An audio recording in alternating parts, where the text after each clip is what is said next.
মুসল্লিয়ান কিরাম, আল্লাহ সুবহানাহু ওয়া তাআলার দয়া ও মেহেরবানি আমাদের প্রতি কত আমরা তা গণে কখনো শেষ করতে পারবো না। আল্লাহ রাব্বুল আলামিন আমাদের প্রতি যত দয়া করেছেন তার মধ্যে উল্লেখযোগ্য দয়া হলো তিনি আমাদেরকে ভালো মন্দের পথ বাতলে দেওয়ার জন্য, সতর্ক করার জন্য যুগে যুগে নবী ও রাসূল প্রেরণ করেছেন। তাদের মাধ্যমে জাতিকে পথের দিশা বাতলিয়ে দিয়েছেন এবং বাঁকা পথ, খারাপ পথ, ইবলিসের পথ হতে সতর্ক সাবধান করেছেন।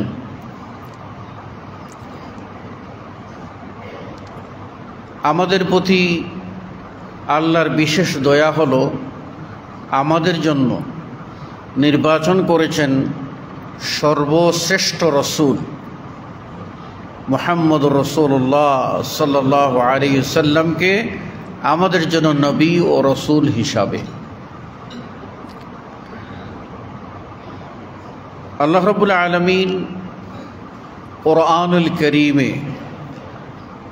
তার নবী মুহাম্মদ সাল্লাল্লাহু আলাইহি ওয়াসাল্লামের অনেক গুণ ও বৈশিষ্ট্যের কথা উল্লেখ করেছেন।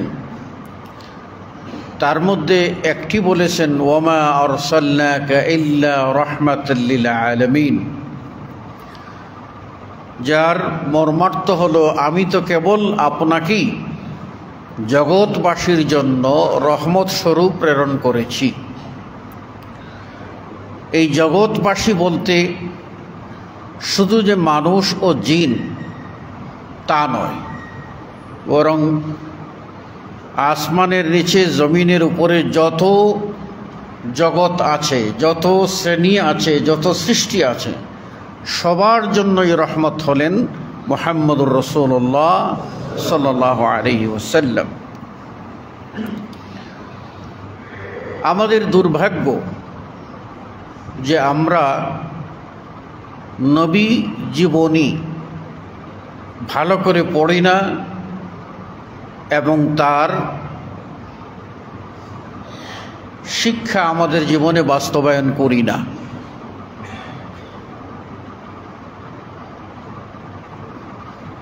আল্লাহ রাব্বুল আলামিন মুহাম্মদুর রাসূলুল্লাহ সাল্লাল্লাহু আলাইহি ওয়াসাল্লামকে প্রেরণ করে আমাদের প্রতি কত বড় দয়া করেছেন তা আমরা একটু আজকে বিশ্লেষণ করব ইনশাআল্লাহ। প্রথমত,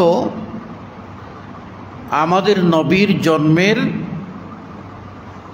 পূর্ব কিছু কাল, তারপর নবী সাল্লাল্লাহু আলাইহি ওয়াসাল্লামের জন্মের পর শৈশবকাল, এরই মধ্যে আজকে আমরা আমাদের আলোচনাকে সংক্ষেপ করার চেষ্টা করব ইনশাআল্লাহ। প্রথমেই আল্লাহ রাব্বুল আলামিন আমাদের নবীকে কুরাইশ বংশে প্রেরণ করেছেন। তার জন্ম কুরাইশ বংশে। তার নাম মুহাম্মদ ও আহমদ, মা এবং দাদা মিলে দুই নাম রাখেন, এক নাম হলো মুহাম্মদ আর এক নাম হলো আহমদ। তার জন্মের 6 মাস পূর্বেই পিতা মৃত্যুবরণ করেন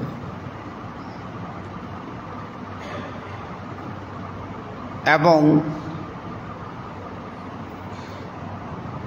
দাদার কোলেই লালিত পালিত হন। দাদা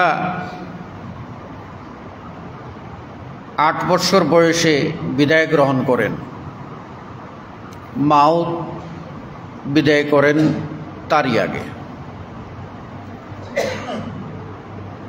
তো আল্লাহ নবী সাল্লাল্লাহু আলাইহি ইসলামের সাথে আমরা মক্কা এবং মদিনার একটা যোগসূত্র পাই। জন্ম কোথায়? মক্কায়। এবং তিনি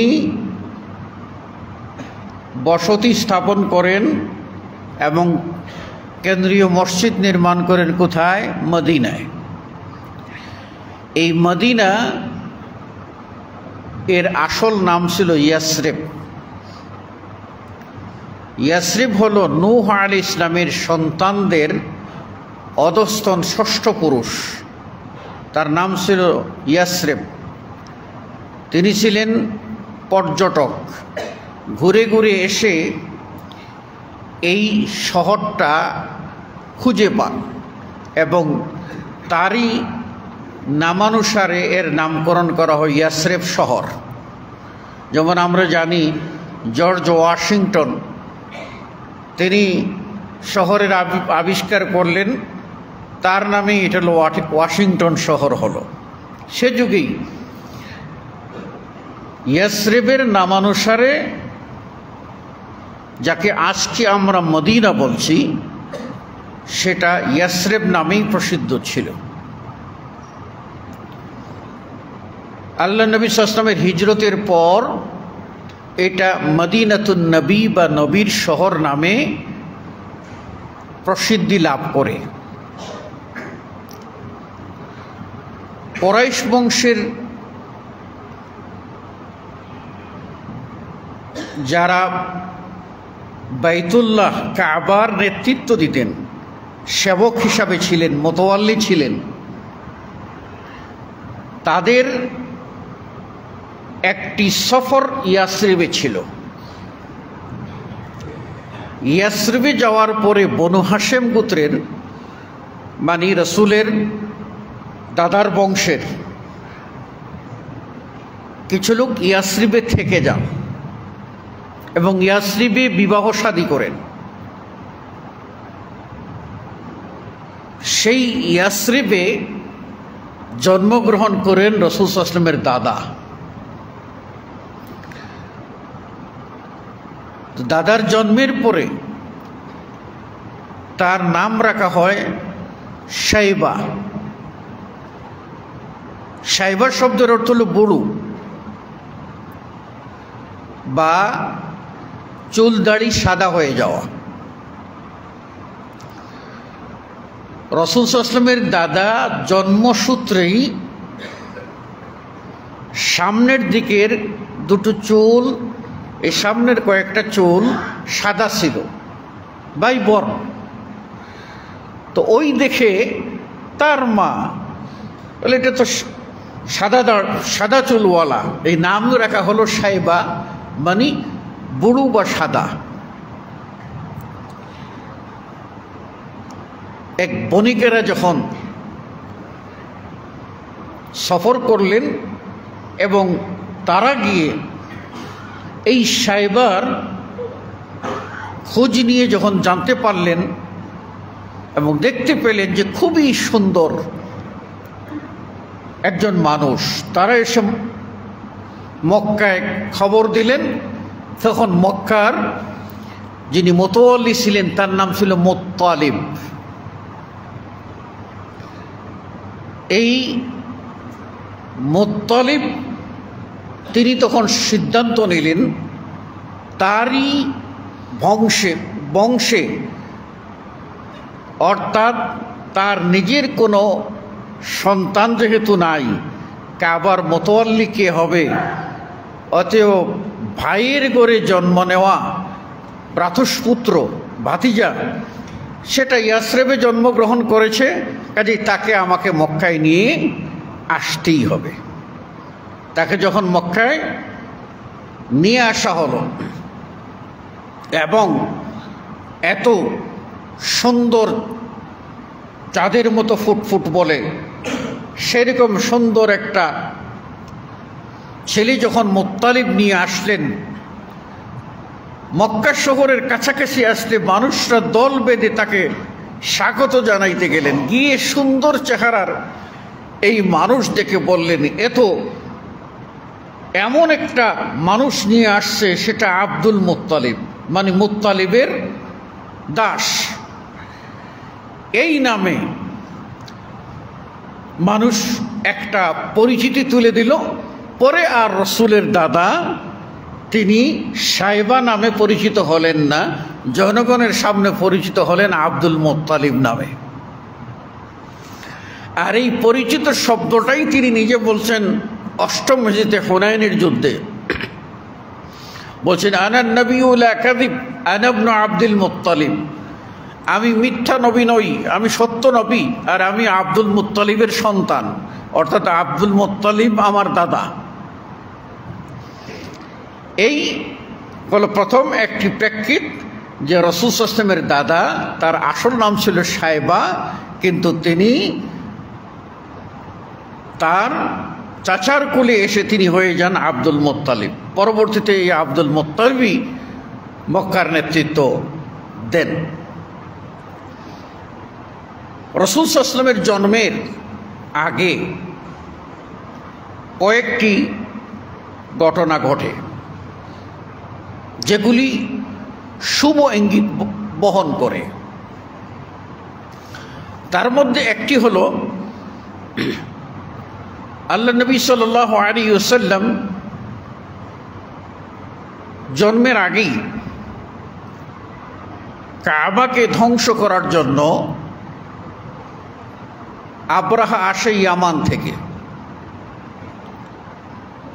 আব্রাহা কি ছিল? সে এখনকার কিছু অর্বাচীন আছে না, না বুঝে মুসলিমের কুলে জন্ম নিয়ে অবান্তর অহেতুক বাজে মন্তব্য করে। তার মধ্যে এই ইয়ামানের সানার যে গভর্নর ছিল, সেই আব্রাহার প্রতিচ্ছবি প্রতিফলিত হয়। সেই লোক দেখল মক্কায় কাবা, আর পৃথিবীর সমস্ত মানুষ কাবা জিয়ারতে আসে, তো মক্কাই তো এগিয়ে যাচ্ছে, আমি যে একটা বিশ্ব মোড়ল হইলাম, আমার কোনো নাম কেউ নেয় না। তখন কাবার মতো করে সানায়, ইয়ামানের রাজধানী সানায়, সে একটা কাবাঘর বানিয়ে ওখানে ঘোষণা দেয় মানুষকে যে তোমরা এই ঘরের তওয়াফ করো, বাইতুল্লাহ আল্লাহর ঘর, কাবায় যাইও না। অবশেষে যখন হলো না, তখন জিদ নিল যে কাবাটাকেই ভেঙে দেবে। এই কাবাকে যখন ভাঙতে আসলো, তখন ওয়াদি আল মুহাসসর এখানেই তারা তাবু করলো, আর আল্লাহর পক্ষ থেকে গজব নামলো। ফাআরসালা আলাইহিম তায়রান আবাবিল তারমিহিম বিহিজারাতিন মিন সিজ্জিল। আল্লাহ রাব্বুল আলামিন ঝাঁকে ঝাঁকে পাখি প্রেরণ করলেন, আর পাখিরা ছোট ছোট কঙ্কর নিক্ষেপ করলো, যেগুলির মাধ্যমে ওরা একেবারে মানে বস্মীভূত ঘাসের মতো হয়ে গেল, তুলুতুনা খেয়ে শেষ হয়ে গেল, সামনে আর আগাইতে পারল না। এটা আল্লাহ নবী সাল্লাল্লাহু আলাইহি ওয়াসাল্লামের জন্মের 50 অথবা 52 দিন আগে, 2 মাসও না, তার আগের ঘটনা। এর আগে আরেকটা চমৎকার ঘটনা ঘটেছিল, সেটি ছিল আল্লাহ নবী সাল্লাল্লাহু আলাইহি ওয়াসাল্লামের সাথে ইসমাঈল আলাইহিস সালাম, ইব্রাহিমের পুত্র ইসমাঈলের একটা সম্পর্ক। কারণ ইব্রাহিমের আগে যত নবী ও রসুল এসেছেন, তারা বিভিন্ন গোত্রে বর্ণে এসেছেন, কিন্তু ইব্রাহিম থেকে নিয়ে মুহাম্মদ সাল্লাল্লাহু আলাইহি ওয়াসাল্লাম পর্যন্ত যত নবী ও রসুল সব ইব্রাহিমের বংশে এসেছেন, ইব্রাহিমের সন্তান। ইব্রাহিমের প্রথম পুত্র ইসমাঈল, দ্বিতীয় পুত্র ইসহাক। এই ইসহাকের ঘরে তার সন্তান নবী, তার ক্রমান্বয়ে নবী, আস্তে আস্তে ঈসা আলাইহিস সালাম পর্যন্ত নবী। আর ইসমাঈলের ঘরে সন্তান কোনো নবী নাই, তারপরেও নবী নাই, তারপরেও নবী নাই, এইভাবে আস্তে আস্তে লাস্ট তার বংশের শেষে এসে মুহাম্মদুর রাসূলুল্লাহ সাল্লাল্লাহু আলাইহি সাল্লাম জন্ম নিলেন।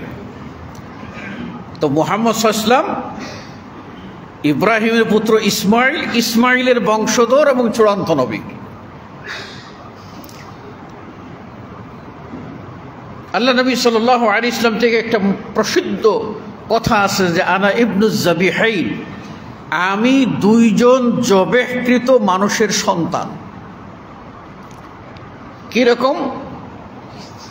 একজন হলেন ইসমাইল, যাকে জবেহ করার জন্য, কোরবানি করার জন্য আল্লাহ তার পিতা ইব্রাহিমকে কি করেছিলেন? নির্দেশ দিয়েছিলেন। ইব্রাহিম আলাইহিস সালাম ইসমাইলকে কোরবানি করতে নিয়ে গিয়েছিলেন, আল্লাহ রাব্বুল আলামিন রক্ষা করে দিলেন। ইসমাইলকে তার জায়গায় জবে করা হলো একটা প্রাণীকে। তো আল্লাহ রাব্বুল আলামিন ইসমাইলকে রক্ষা করে দিলেন, অথচ ইসমাইল তো জবাই হওয়ার জন্য প্রস্তুত ছিলেন। এজন্য ইসমাইলের বংশ ধরে লাস্ট নবী মুহাম্মদ সাল্লাল্লাহু আলাইহি ওয়াসাল্লাম হওয়ায় তিনি বলতেন, আমি ইসমাইলের পুত্র, ইব্রাহিমের পুত্র। ঊর্ধ্বতন পুরুষ সব পিতা হয়। আমরা যেমন আমাদের বাবার বাবাকে আমরা দাদা বলি আমরা পরিচিতির জন্য, কিন্তু দাদা আসলে বাবা, মানে আমার বাপেরও বাপ, যেন তেন বাপ না, সাংঘাতিক বাপ। দাদা কিন্তু সাংঘাতিক বাপ, মানে আমার বাপেরও বাপ। এইভাবে তার বাপ বাপ, তার বাপ বাপ, ঊর্ধ্বতন পুরুষ। আবার সন্তান, তার সন্তান, তার সন্তান, সব সন্তান। সেই হিসেবে রাসূল সাল্লাল্লাহু আলাইহি ওয়াসাল্লাম বলতেন, আমি এক জবিহুল্লাহ, ইসমাইলের সন্তান। আরেক জবিহুল্লাহ হলেন তার পিতা আব্দুল্লাহ। পিতা আব্দুল্লাহ সম্পর্কে ঐতিহাসিক সূত্রে বর্ণিত আছে যে রাসূল সাল্লাল্লাহু আলাইহি ওয়াসাল্লামের দাদা মানত করেছিলেন, তার সন্তান যদি 10টা ছেলে হয় তাহলে তিনি একটা ছেলে আল্লাহ রাস্তায় কোরবানি করে দেবেন। 10টা ছেলে আল্লাহ রাব্বুল আলামিন দান করলেন। এখন 10টা ছেলের ভিতরে কোন ছেলেকে কোরবানি করবেন, কোন ছেলেকে কোরবানি করবেন, এটা একটা বিড়ম্বনা দেখা দিল। চিন্তা করলেন কি করা যায়, লটারি করি, যার নাম ওঠে তাকেই দিয়ে দেব কোরবানি, আর বাকি 9 জন সন্তান থাকবে, 9 ছেলে। এখন এই লটারি যতবার করেন ততবারই আপনার, যতবার লটারি করেন নাম উঠে আব্দুল্লাহর, রাসূল সাল্লাল্লাহু আলাইহি ওয়াসাল্লামের বাপের নাম ওঠে। কিন্তু আব্দুল্লাহ ছিলেন অত্যন্ত সম্ভ্রান্ত, অত্যন্ত সুন্দর এবং সবচেয়ে বেশি আকর্ষণীয়। ফলে আব্দুল্লাহর নাম ওঠা মাত্রই সব বলে, না, তাকে জবাই করা যাবে না। তাহলে কি করতে হবে? কোরবানি করা যাবে না, কি করতে হবে? অবশেষে আব্দুল্লাহর বিকল্প হিসাবে তিনি 10টি উট বললেন, 10টা উট দেব, আবার লটারি করা হোক। দ্বিতীয়বার লটারি করেন, উঠে আব্দুল্লাহর নাম। তাহলে আব্দুল্লাহকে রক্ষা করতে হলে আরো 10টা উট দেব, আবার লটারি করা হোক। এবারও নাম উঠে আব্দুল্লাহর নাম, বলে আরো 10টা দেব। এইভাবে যখন 100 উঠে পূর্ণ হলো, তখন যখন লটারি উঠলেন তখন উটের নাম উঠল আর আব্দুল্লাহর নাম উঠল না। আল্লাহ রাব্বুল আলামিন আব্দুল্লাহকে বাঁচিয়ে দিলেন, আর দাদা 100 উট কুরবানি করলেন।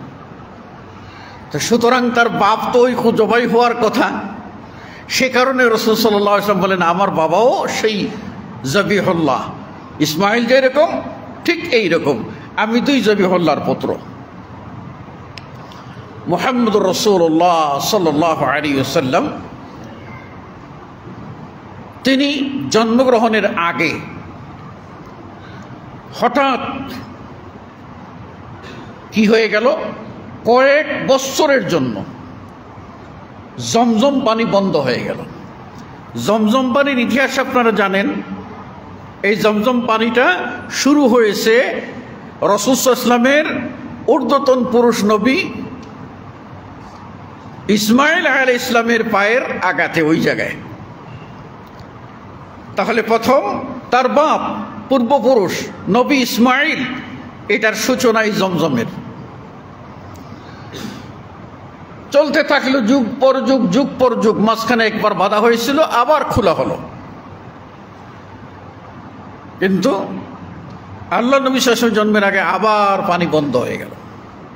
জমজম পানি নাই, মানুষকে পানি পান করাবেন কি করে? কিন্তু কোনো এই কূপটা কোথায় আছে সেটাও কেউ জানেন না, যে ওই কোন জায়গায় কূপটা আছে। কয়েক বছর চলে গেছে। এই সময় রাসূল সাল্লাল্লাহু আলাইহি ওয়াসাল্লামের দাদা স্বপ্নে দেখলেন যে তিনি এই কূপ খনন করতেছেন এবং জমজম পানি উঠার ব্যবস্থা করতেছেন। এই স্বপ্ন দেখার পরেই তিনি ওই নির্ধারিত জায়গায় গেলেন এবং সেখানে কূপ খনন করলেন।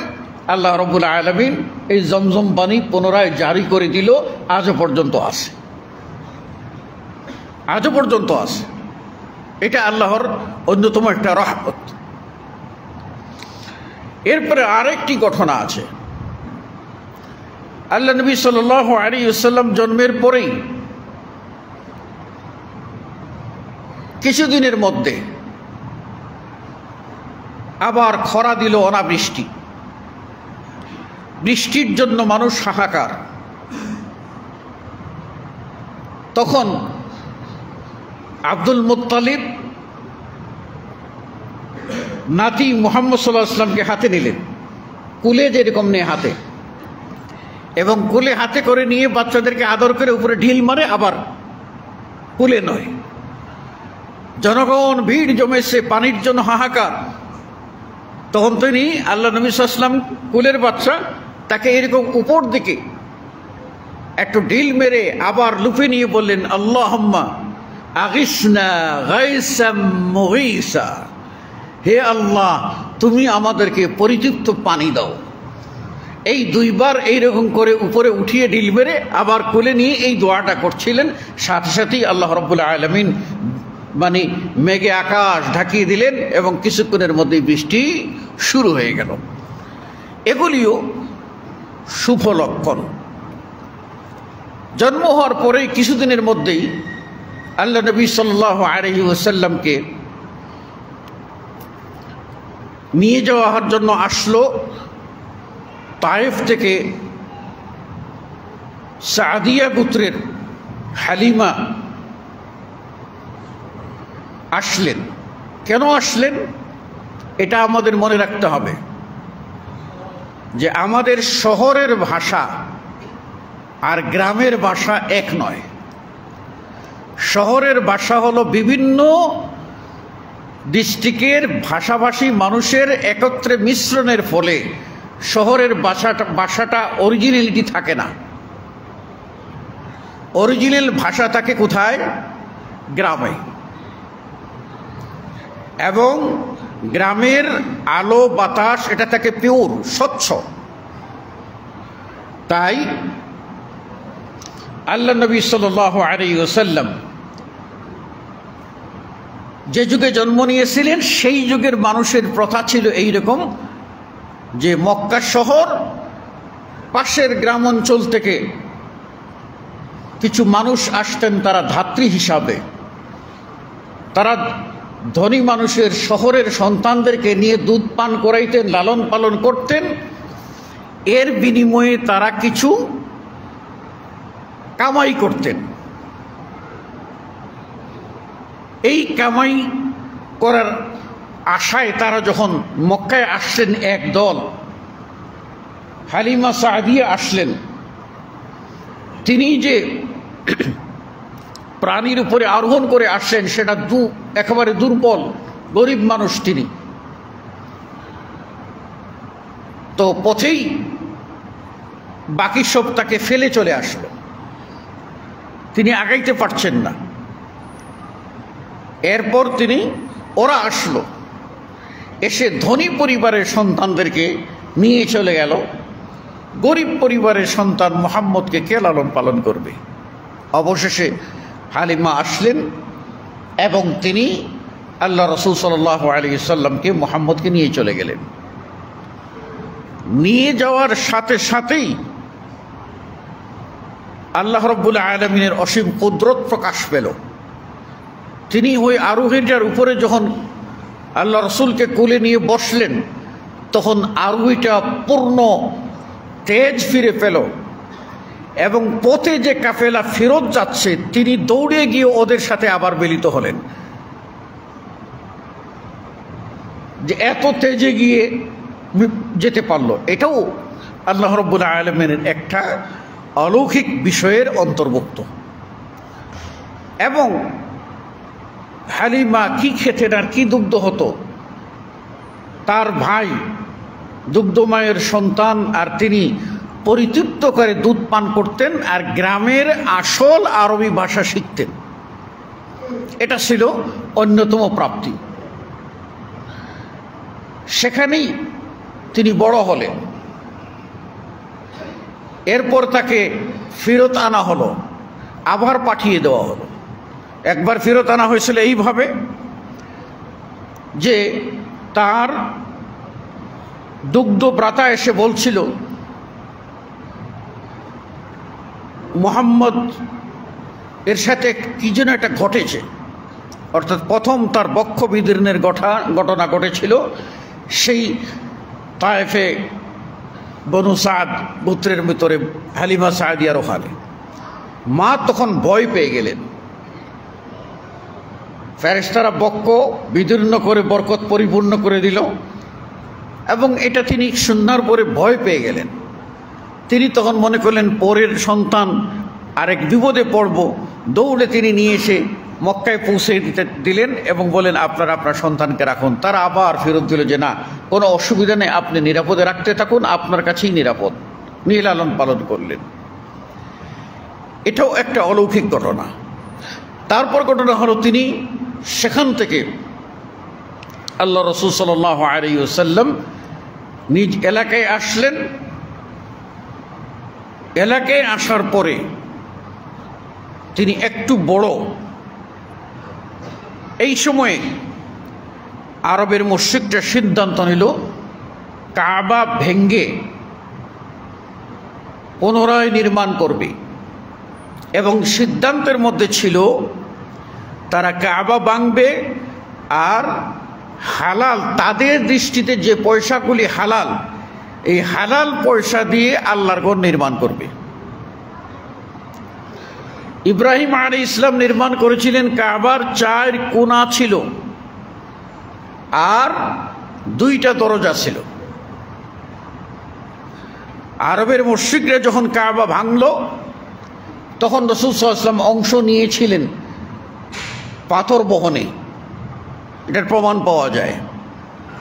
এরপর কাবা যখন ভেঙ্গে নির্মাণ করতে গেল তখন তারা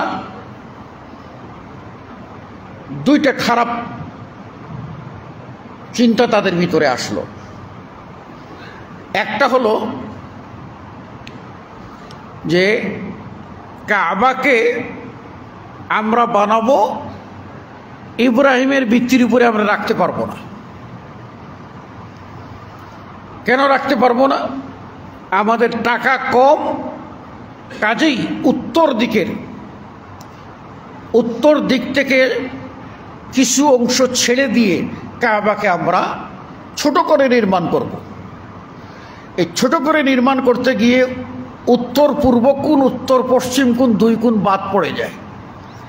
এজন্য কাবার কিন্তু বর্তমানে কোণ হচ্ছে 2টা, একটা হলো হাজারে আসওয়াদ, একটা হলো রুকনে ইয়ামানি। কাবার আর উত্তরের 2 সাইডের 2 কোণ নাই। এটা কাবার ভিতরের অংশ, এটা তারা করলো। আরেকটা করলো যে ইব্রাহিম 2 দরজা করেছিলেন, আমরা 1 দরজা করব। 1 দরজা করলো। 1 দরজা করতে গিয়ে তারা তখন চিন্তা করলো যে কাবাটার দরজা নিচে রাখা যাবে না। যদি নিচে রাখি তাহলে যে কেউ প্রবেশ করবে, আর যে কেউ প্রবেশ করলে আমরা যারা মোতোয়াল্লিগিরি করে আসতেছি আমাদের মাতবরি তো থাকবে না। কাজেই এমন একটা কৌশল করা দরকার যাতে আমরা এই কাবায় কেউ ঢুকতে চাইলে, যে কোনো রাজা বাদশাহ হোক, ঢুকতে চাইলে যেন আমাদের দরকার হয়।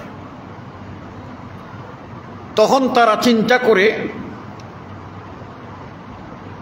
এই কাবাঘর বানানোর সময়ে তারা বলল যে এমন উঁচা জায়গায় দরজার নিচের চৌকাঠটা দিতে হবে যাতে কেউ, কোনো মানুষ সাধারণত হাত দিয়ে পাইতে পারে কিন্তু যেন উঠতে না পারে। কি করব? আমরা এর জন্য মই বানিয়ে রাখব এবং এটা আমাদের মোতওয়াল্লির কাছে থাকবে। কেউ ঢুকতে চাইলে আমাদের দ্বারস্থ হবে, চাবি থাকবে আমাদের কাছে, মইও থাকবে আমাদের কাছে। আমরা সম্মত হইলে অনুমতি দেব, মই দেব, চাবি খুলে দেব, তারপর ঢুকবে, না হলে ঢুকতে পারবে না। এই কাজ করে দেখেছেন, কাবা উঁচু করে করেছে। এটা একটা কাজ করল। এরপর তারা যখন কাবা ভাঙ্গে, ওই সময়ে হাজারে আসওয়াদকে তারা আলাদা সরিয়ে রেখেছিল। হাজারে আসওয়াদ আল্লাহ রাসূল সাল্লাল্লাহু আলাইহি ওয়াসাল্লাম সেটা জান্নাতি পাথর, এই পাথরটাকে আলাদা রেখেছিল। এই জান্নাতি পাথর যখন ওই জায়গায়, হাজারে আসওয়াদ যে জায়গায় আমরা উমরা করতে গিয়ে চুম্বন দিই, এই হাজারে আসওয়াদটা রাখতে হবে। এখন যে রাখবে হাজারে আসওয়াদটা, সে হবে সম্মানী, সে হবে সবচেয়ে মর্যাদার। দেখেন না, রাজমিস্ত্রিরা সুন্দর বিল্ডিং বানায় আর ফলক উন্মোচন করে যে নেতা, তার নামে নাম হয়, উনি উদ্বোধন করেছেন। সেই সম্মানটা নেওয়ার জন্য আরবের গোত্রের ভিতরে দ্বন্দ্ব দেখা দিল। দ্বন্দ্ব এমন আকার ধারণ করলো যে কাবার চত্বরেই খুনাখুনি হবে এবং রক্তের বন্যা বয়ে যাবে, এই রকম অবস্থা। কে রাখবে? এখন যদি আপনার এক গোষ্ঠীর প্রধান রাখে, অন্য গোষ্ঠীওয়ালারা রাগ করে, দেব না। এমন যখন উপক্রম দেখা দিল, কাবাকে এই হাজারে আসওয়াদটা রাখা নিয়ে, জান্নাতি পাথরটা রাখা নিয়ে দ্বন্দ্ব যখন দেখা দিল, এমন মারামারির অবস্থা যে মারামারি লাগবে এবং রক্তের বন্যা বয়ে যাবে। অবশেষে বয়স্কদের অভিজ্ঞতা থাকে তো, তারা এসে বলেন, এটা কাজ করে থামো, এই রক্তারক্তি করলে কাবার চত্বর লাল হবে, এটা হবে না, আমাদের ঐতিহ্য নষ্ট হবে। দেখি না আল্লাহ কি করে, যদিও মুশরিক, লাত উজ্জা মানাত হুবলের পূজা করে, কিন্তু আল্লাহর উপরে আস্থা একটা আছে। দেখি না আল্লাহ কি করে। তো আল্লাহ কি করে বলে ওদেরকে শান্ত করলো। শান্ত করার পরে তিনি একটা ফর্মুলা দিলেন। ফর্মুলাটা হলো যে আমরা এখন কেউ হস্তক্ষেপ করব না। কালকে ভোরে সর্বপ্রথম যে কাবায় প্রবেশ করবে তার হাতেই এটার বিচার ফয়সালা আমরা দিয়ে দেব এবং তিনি এটা সমাধান করবেন, তিনি পাথরটা রাখবেন। সে বলল, ঠিক আছে, দেখি কার কপালে আছে। তো সবাই তাকাচ্ছে কোন নেতার কপাল আছে। সবাই তো না, নেতা যাবে যারা তারাই তো। দেখা গেল যে সবার আগেই ঢুকতেছেন যুবক মুহাম্মদুর রাসূলুল্লাহ সাল্লাল্লাহু আলাইহি ওয়াসাল্লাম। তিনি কিন্তু রসুল হন নাই তখনও, যুবক মুহাম্মদ। তো মক্কাবাসীর কাছে এত বিশ্বস্ত ছিলেন যে তাকে তারা শুধু মুহাম্মদ বলতো না, তারা তাকে বলতো আল আমিন, মানে চরম বিশ্বাসী, আমানতদার। এইরকম মানুষ হয় না যাকে জাহিলিয়াতের কোনো কদর্য, কোনো ময়লা স্পর্শ করেনি। জাহিলিয়াতের সময়ে মদ এর বাজার ছিল, তাকে মদ স্পর্শ করেনি। নারী কেলেঙ্কারির বাজার ছিল, সেটাও তাকে স্পর্শ করেনি। গানবাদ্য কোনো কিছুই তাকে স্পর্শ করেনি। জাহিলিয়াতের কোনো ছোঁয়া স্পর্শ করেনি। তিনি এমন পবিত্রভাবেই তার জীবন গঠন করেছিলেন। আপনারা বলুন, চতুর্দিকে জাহিলিয়া, অন্ধকার, তার মধ্যেও যদি একজন দুজন ব্যক্তি তার পবিত্রতা রক্ষা করতে পারেন, তাহলে হাজার শয়তানের মাঝেও কি আমরা এক দুজন ব্যক্তি আমাদের ঈমানকে কি বাঁচিয়ে রাখতে পারবো না? আমাদের ব্যক্তিত্ব কি আমরা বাঁচিয়ে রাখতে পারবো না? আমাদের পরহেজগারি, আমাদের শালীনতা, আমাদের ভদ্রতা, আমাদের জেন্টালিটি, এটা কি আমরা রক্ষা করতে পারবো না? এটা শুধু সংকল্পের ব্যাপার। সংকল্প নিলেই আল্লাহ তৌফিক দেন। মুহাম্মদ ইবনে আবদুল্লাহকে আল্লাহ তৌফিক দিয়েছিলেন তার সংকল্পের কারণে, এবং আবু বকর ইবনে আবু কুহাফা তাকেও তৌফিক দিয়েছিলেন আল্লাহ তার সংকল্পের কারণে। জাহিলিয়াতের মধ্যে বেঁচেছেন, কিন্তু তারা দুইজন তাদেরকে জাহিলিয়াত স্পর্শ করে নাই। এত বিশ্বস্ত ছিলেন, এত বিশ্বস্ত ছিলেন, তিনি যা বলতেন তা সবাই শুনতো মন দিয়ে। তিনি মক্কার এই জঞ্জা বিক্ষুব্ধ মারমুখী মানুষকে শান্তির বাণী শোনাবার জন্য একটা ঐক্যের সংগঠন কায়েম করেছিলেন। তিনি নেপথ্যে ছিলেন, নেতৃত্ব দিয়েছিলেন কুরাইশদের অন্যদের হাতে। ফর্মুলা তার ছিল। তিনি হলেন মুহাম্মদ সাল্লাল্লাহু আলাইহি ওয়াসাল্লাম, যখনও তিনি নবী হন নাই। তো তিনি যখন ঘরে প্রথম প্রবেশ করলেন, তখন ওই নেতারা সব দেখলো যে সবার আগে মুহাম্মদ ঢুকতেছে। এমন কোনো গোত্রপতি নাই, এমন কোনো নেতা নাই যে তখন বসেছিল। লাফ দিয়ে সবাই উঠলো আর বলল, হাযাল আমিনু, হাযাল আমিনু রাযিনা বিহি। এই তো চরম বিশ্বাসী আল আমিন এসে গেছে, তার প্রতি আমরা সবাই সন্তুষ্ট, তিনি যে ফয়সালা দেবেন আমরা মেনে নেব। এমন কোনো গোত্র ছিল না যে বলবে যে আমরা এটা দ্বিমত করেছি। সবাই বলল হাযাল আমিন, তিনি আসছেন, তিনি যে ফয়সালা দেবেন আমরা মেনে নেব। আল্লাহ নবী সাল্লাল্লাহু আলাইহি ওয়াসাল্লামের কাছে যখন সবাই গিয়ে বলল, তিনি যখন উঠলেন যে আপনি আমাদের এই সমস্যার সমাধানটা করে দেন, আল্লাহ নবী সাল্লাল্লাহু আলাইহি ওয়াসাল্লাম বললেন, ঠিক আছে, ঠিক আছে, আমি সমাধান করে দিচ্ছি। আল্লাহর উপর ভরসা করে তিনি সমাধান করতে গেলেন। কিভাবে? তখনও তিনি নবী হন নাই। তিনি তখন বললেন, একটা চাদর দাও, একটা বড় কাপড় দাও, একটা বেডশিটের মতো একটা কাপড় দাও। সেই কাপড়টা আনলেন আর বিছাইলেন। এবার নিজ হাতে ওই পাথরটা এনে কাপড়ের উপরে রাখলেন। কাপড়ের উপরে রাখার পরে বললেন, যত গোত্রপতি আছো না, প্রত্যেক গোত্রের পক্ষ থেকে একজন এসে চাদরে ধরো। মারামারি করছিল তো কে রাখবা, তো আসো সবাই চাদরে ধরো, মিলে জুলে আমরা সবাই পাথরটা নিয়ে রাখি। খুশিতে সবাই আটকে না, এই সমাধানটা আমরা খুঁজেই তো পাইনি। কিন্তু মুহাম্মদের মাথায় চমৎকার সমাধান আসলো। সব গোত্রপতিদেরকে ডাকলো, প্রত্যেক গোত্রের লিডাররা এসে কাপড়ে ধরলো, একেবারে হাজারে আসফদ যেখানে রাখবে ওই দেয়ালের কাছে নিয়ে রাখলো। কাছে যখন নিয়ে রাখলো, এবার বলো আপনাদের কাজ শেষ। এবার রাসূল সাল্লাল্লাহু আলাইহি ওয়াসাল্লাম নিজ হাতে পাথরটা উঠাইয়া ওই জায়গায় বসাই দিলেন। সুবহানাল্লাহ। এজন্য তাকে বলা হয়, ওয়ামা আরসালনাকা ইল্লা রাহমাতাল লিল আলামিন। আপনাকে আমি জগৎবাসীর জন্য রহমত ছাড়া আর কিছু না, রহমত স্বরূপ পাঠিয়েছি। এই রক্তক্ষয়ী সংগ্রাম থেকে কি চমৎকার বুদ্ধিমত্তায় তিনি একটা কি করে দিলেন, সমাধান করে দিলেন। তার কোনো রক্তপাতের ঘটনা ঘটল না। মুহাম্মদুর রাসূলুল্লাহ সাল্লাল্লাহু আলাইহি ওয়াসাল্লাম তিনি যখন প্রথম নবুয়ত প্রাপ্ত হলেন, প্রথম যখন তার কাছে ওহী নাজিল হলো, ভয় পেয়ে গেলেন। দৌড়ে কার কাছে আসছিলেন? খাদিজার কাছে আসছিলেন। সবই জানেন আপনারা। খাদিজা রাদিয়াল্লাহু তাআলা আনহা রাসূল সাল্লাল্লাহু আলাইহি ওয়াসাল্লামের সান্ত্বনা দিয়েছিলেন। আর কি বলেছিলেন এটা আপনাদের মনে রাখতে হবে।